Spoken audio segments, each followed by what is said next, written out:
2시간 전에 마감한 트레이더가 생생하게 전하는 글로벌 마켓 리뷰 델타원입니다.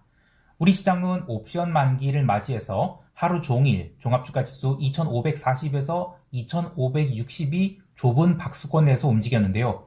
시장이 조용했다곤 하지만 뜯어보면 많은 일들이 있었습니다. 그리고 해외 시장은 미국 생산자 물가 PPI가 전월비 마이너스가 나왔다고 해서 시장이 상승했다고 하는데, 저는 그보다는 오늘자로 더 이상 굵직한 지표가 나오지 않기 때문에 숏 커버가 강하게 나와서 폭등했다라고 보고 있어요.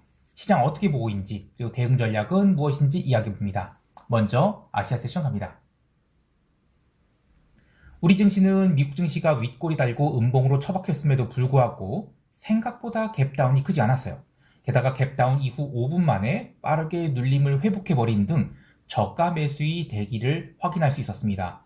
하지만 현물 시장에서 외국인들은 장중 내내 1,000억 원 가까이 현물을 매도한 등 뚜렷한 방향성을 보이지 않았는데요. 그나마 선물 시장에서는 오전장에 3,500억 넘게 선물을 매수했다가 점심 이후로는 선물 매수를 모두 정리하는 그런 소극적인 매매를 했고, 시장 참여자들의 대응 또한 소극적으로 나타나면서 외국인들이 장중 선물 매매 흐름에 따라 상승과 하락이 나타났고, 기관들은 그냥 하루 종일 양목 옵션 매도를 가득 쌓아서 332.5포인트의 핀을 만들려고 했어요.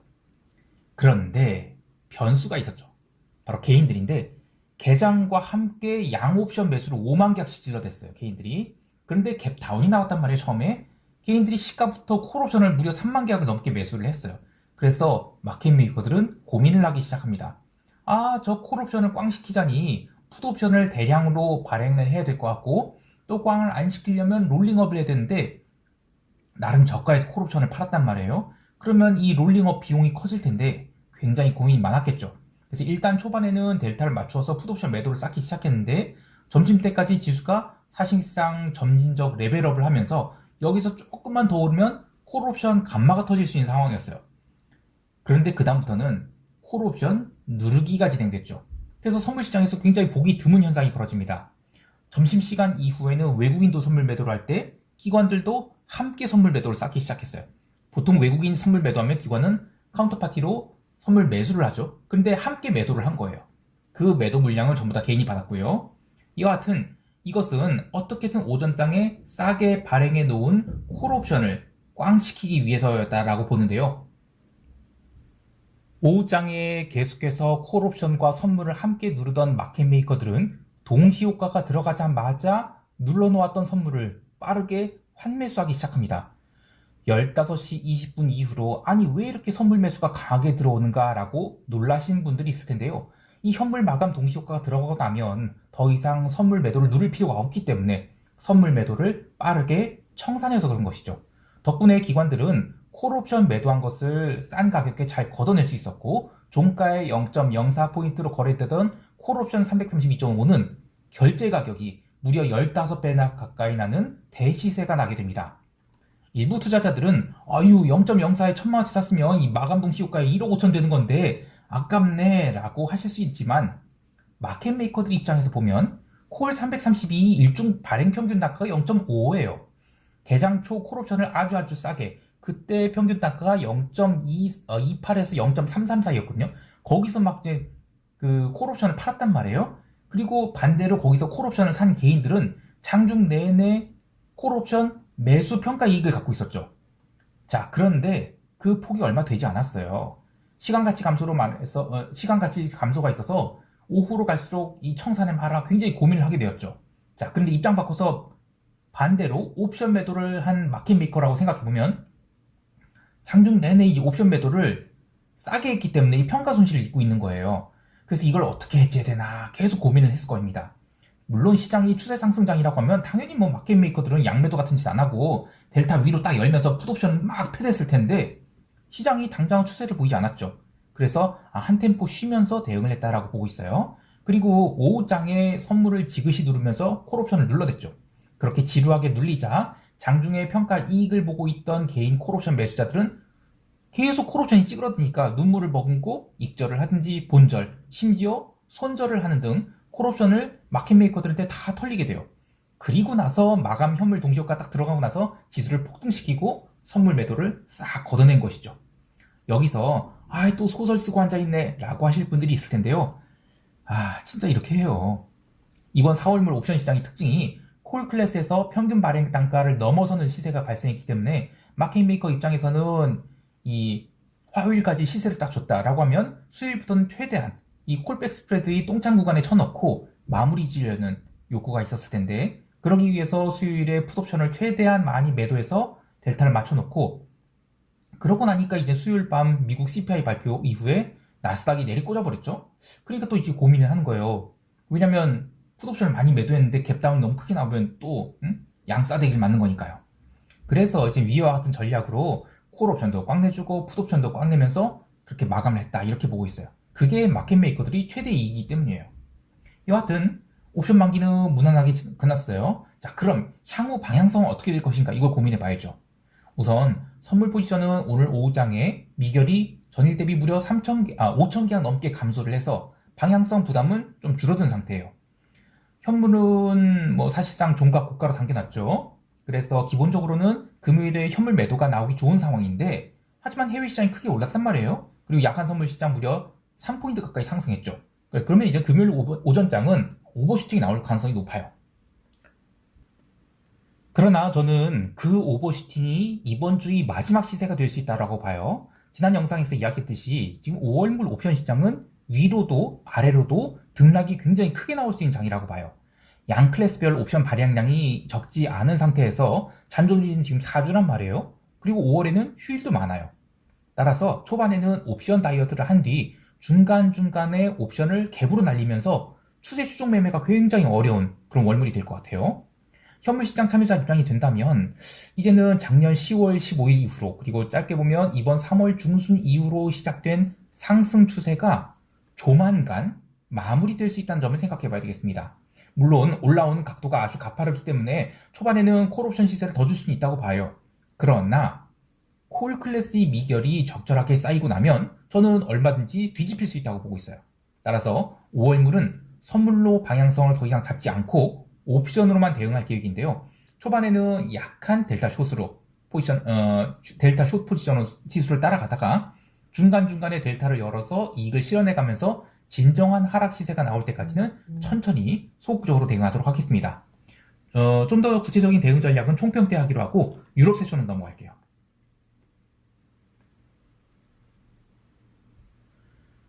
유럽 증시는 미국 PPI 발표 이전에 장중 등락이 있었긴 했지만 징그럽게 못 올랐다는 것이 핵심입니다.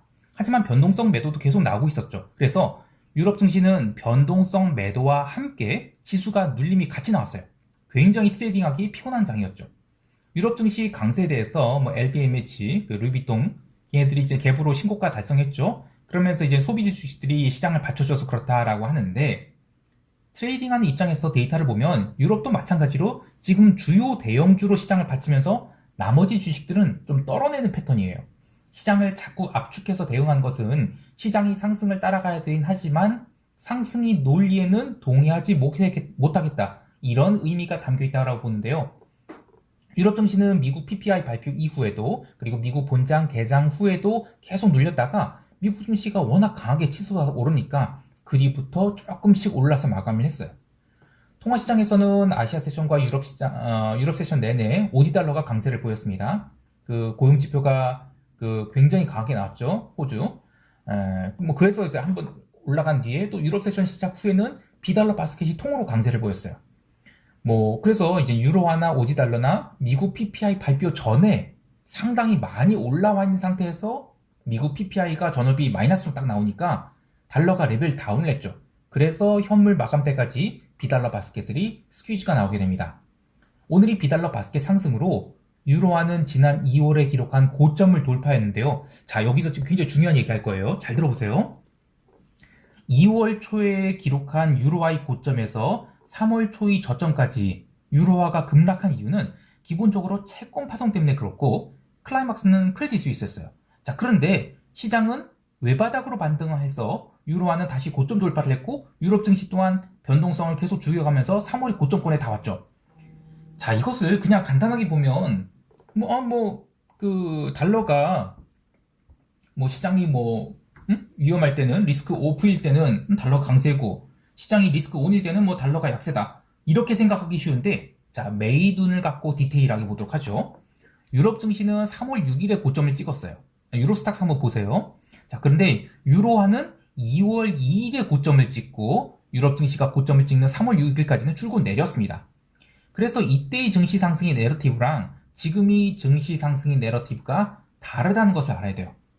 2월부터 3월 초까지 달러 강세는 미국이 터미널 레이트 5.5% 뭐 이런 소리가 나오면서 인플레이션을 잡기 위해서 뭐 지구라도 멸망시킬 것 같이 금리 인상할 그런 분위기를 잡은 것이었죠. 그래서 그때는 채권이 막 폭락을 했었습니다. 근데 그 구간에서 유럽은 입으로만 긴축을 외치고 실제로는 긴축을 강화할 수 있는 펀더멘털이 되지 않는다. 이렇게 봤죠. 그래서 유로화만 약세를 보였을 뿐 유럽 증시는 한 달 동안 잘 버텼어요. 자, 그러면 현재의 증시 상승의 내러티브는 뭘까요?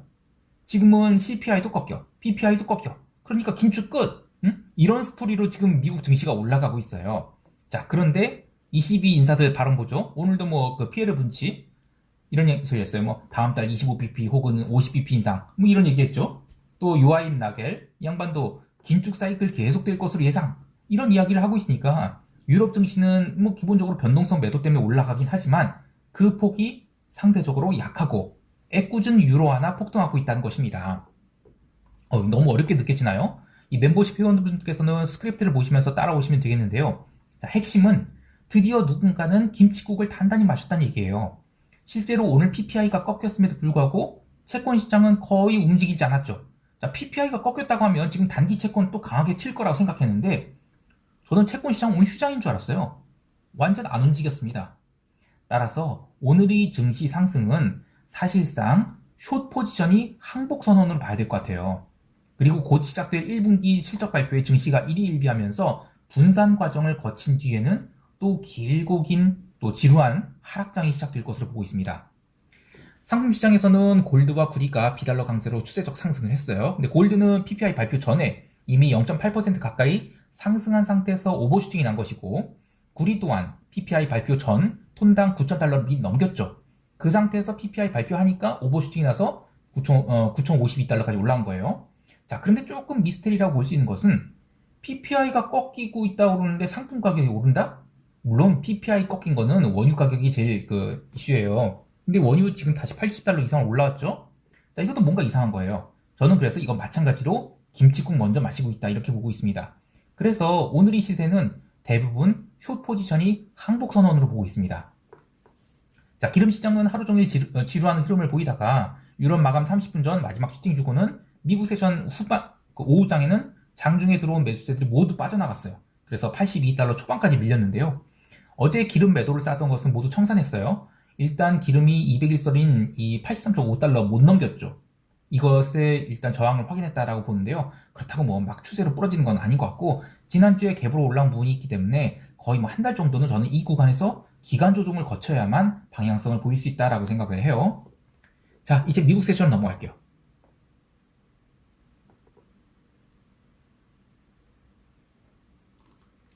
미국 증시는 뭐 그야말로 스트레이트 폭등을 했습니다. 그런데 오늘 미국 증시 흐름은 아주 독특했어요. 미국 증시 상승 배경에 대해서 단순히 PPI가 전월 대비 마이너스로 나오면서 시장이 환호했다라고 보기에는 좀 이상한 점들이 많았죠. 우선 개장 초에 나스닥 선물이 PPI 때문에 13,000포인트 위에서 갭 상승 출발한 건 맞아요. 그런데 갭 상승 폭은 그닥 크지 않았습니다. 심지어 개장 초에 유럽 증시는 30분 동안은 장중 저가를 갱신하고 다우지수도 마이너스로 돌아가는 등 분위기가 일방적으로 올라가진 않았습니다. 하지만 초반에 나스닥 중심으로 강한 매수세가 들어오면서 나스닥 지수가 30분도 안 돼서 전일 눌림 직전 수준까지 회복됐죠. 이후 30분 동안은 변동성 매도가 시작되면서 나머지 지수를 다 끌고 올라가게 됩니다. 더 놀라운 것은 S&P 지수랑 다우지수인데요. 이 유럽 마감 후에 변동성 매도가 강하게 들어왔죠. 그래서 지수가 스트레이트로 레벨업을 하게 됩니다. 변동성 지수는 드디어 17포인트까지 내려왔는데요. 자, 한번 볼까요? 여기 빅스 지수예요. 이걸 원리로 볼게요. 자, 드디어 종가상으로 17포인트대로 내려왔어요. 이게 이제 2월에 기록한 게 종가상으로 17포인트는 유일한 게 하나 있는데, 이때를 제외하고 지금 처음으로 지금 17포인트대 내려온 거죠. 자, 그런데 오늘 그 변동성이 뚝 부러졌느냐? 그게 아니에요. 잘 보면 이때가 개장할 때잖아요. 22시 30분. 그냥 하루 종일 변동성이 매도가 나온 거예요. 근데 지수는 그때 처음부터 그 갭상승 나와서 바로 날아갔던 게 아니죠. 처음에는 흔들흔들거렸어요. 근데 그 흔들거릴 때 변동성이 전혀 오르지 못했다. 그리고 유럽 시장도 마찬가지로 미국 세션과 겹치는 초기 30분 동안은 유럽도 지수가 내렸는데 그때 변동성 마찬가지로 계속 빠졌다. 이게 특징입니다. 자, 그래서 그 뭐 이따 더 얘기하겠지만 저는 이제 S&P는 더 아직도 상승할 더 여력이 있다고 봐요. 한번 볼게요. 지금 2월에 기록한 고점과 얼마 차이가 있냐 보면 지금 4146포인트죠. 근데 2월에 고점을 4200포인트를 찍었어요. 그래서 이만큼 더 여유가 있는데 변동성이 빠질 것은 얼마 안 되죠. 예. 변동성은 신저점 갱신할 때까지 얼마 안 남았어요. 그래서 이렇게 낮은 변동성으로 인해서 시장 자체는 상승할 더 여력이 있지만 속도는 굉장히 제한적일 것 같아요. 그리고 이런 낮은 변동성 하에서는 장중 매매가 굉장히 어려울 수 있습니다. 즉 뭐냐면 일주일 동안 그러니까 주봉으로 뭐 한 1%밖에 안 오르는 거예요. 그러면 하루에 0.3% 올랐다가 0.1% 내렸다가 0.4% 올랐다가 이런 식으로 해서 일주일 동안 1% 올라가는데 장중 매매로는 하나도 못 먹는 그런 어려운 장이 될 수 있다는 것입니다. 어쨌든 이건 고민 좀 해봐야 되고요. 나스닥 선물 같은 그 지수 선물 매매보다는 저는 이제 다른 종목을 매매하는 게 더 좋을 것 같아요. 참고로 채권 변동성도 볼까요? 이 무브 인덱스거든요. 이 채권 변동성. 이때가 지금 3월 중순에 이제 198포인트 찍고, 네, 한 달 만에 반토막이 났어요. 지금 119포인트죠. 그리고 오늘 지표 발표가 있었는데, 채권 시장 뭐 휴장한 줄 알았죠. 네, 전혀 안 움직여서 변동성 또 9.7포인트 빠졌습니다. 자, 지금 채권 시장도 이렇게 매매가 굉장히 까다로워졌어요. 대부분의 시장이 이렇게 조용해져 가는데 뭘 매매해야 되나 이런 고민도 드는데요. 레버리지를 낮춰서 다양한 상품들을 오버나잇을 하면서 매매를 하는 게 유일한 답입니다. 여하튼 미국 시장 좀 더 이야기하면 증시가 사실상 종가 고가로 급등을 했어요. 자, 근데 나스닥 선물이든 S&P든 전일 CPI 발표 때 기록한 고점을 돌파하지는 못했습니다. 볼게요. S&P가 3데이를 볼게요. 이게 변동성을 오른 것이고 CPI 발표 때 여기를 튀었었거든요. 근데 여기는 지금 이거는 현물이라서 안 나오는데 여기를 넘기지 못했어요. 근데 어쨌든 현물 기준을 올렸단 말이에요. 변동성 매도와 함께. 그래서 저는 이제 변동성도 바닥권이라서 저 고점 돌파하려면 갭으로 돌파하면 안 되고 장중에 모든 매물을 뚫고 올라가야만 진정한 돌파라고 할 수 있겠어요. 자, 그런데 다음 주는 먼슬리 옵션 만기예요. 콜간말을 살려서 올리려고 한다면 바로 올라가기보다는 좀 며칠 눌러주고 올라가는 게 더 이상적이죠. 자, 그런데 이제 나올 만한 굵은 경제지표 다 나왔어요. 그래서 시장을 하락으로 보기보다는 저는 기본적으로는 상승이 더 이어진다라고 보겠지만 이익은 내기 어려운 굉장히 힘든 그런 장으로 보고 있습니다. 만약에 미국 시장이 하락을 보고 있다 이렇게 하락을 보시는 분들은 당장 숏을 쌓기보다는 숏 포지션을 최대한 유리한 가격에서 모아갔다가 시세가 아래로 나온 날 일부 익절하면서 밀어붙이는 소극적인 대응하는 것이 좋아요. 특히 SQQ 같은 ETF로 숏을 보려는 분들은 당분간은 시장이 계속 횡보하거나 점진적 상승을 할 수 있기 때문에 최대한 참았다가 숏을 잡는 게 좋을 것 같아요. 개별 종목들 보면 최근 눌림이 있었던 애플, 아마존, 마이크로소프트 이런 종목들이 시가부터 강하게 올랐는데요. 반면 이 반도체 주식은 생각보다 오르지 못했죠. 그리고 엔비디아 같은 경우에는 오후장에 확 밀려버리기도 했습니다. 그리고 굴뚝주들이 오르긴 했어도 이 변동성 매도로 오른 게 대부분이에요. 그리고 모든 굴뚝주들이 강하진 않았어요.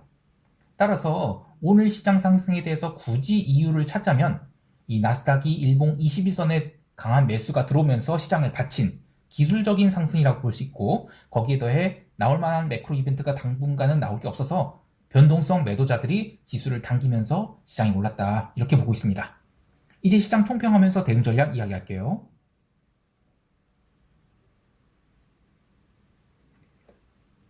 우리 시장은 5월물이 된 이상 이제 새롭게 판을 짜야 될 텐데 아직은 콜옵션 미결이 많이 부족한지라 갭 상승이 나오게 된다면 초반 10분에서 30분 정도는 또 롤링 어패치가 나올 것 같아요.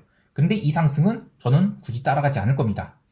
현재 5월 무리 포지션은 약하방인 포지션이에요. 그래서 지수가 뭐 당장 340 간다 하더라도 다칠 일이 없는데 시장이 계속 갭으로 빵빵빵 날아간다. 그러면 뭐 해치하기가 상당히 불편해지겠죠. 그래서 기준 가격을 1%로 정해놓고 1% 이상 움직이는 경우에만 해당 방향으로 조금씩 레이쇼 스프레드를 쌓고 반대편 케이스는 그냥 뭐 네이키드 매도로 당연히 풀매도죠. 지금은 방향성을 추적할 거예요. 아직은 월물 초이지만 4주짜리 옵션이에요. 그래서 초반에 프리미엄을 굉장히 빠르게 살렸다가 죽였다 뭐 이럴 것 같아요. 일단은 주말을 앞두고 있어서 금요일은 소극적으로 대응하고 다음 주 월요일부터 본격적인 방향성 잡기를 하도록 하겠습니다.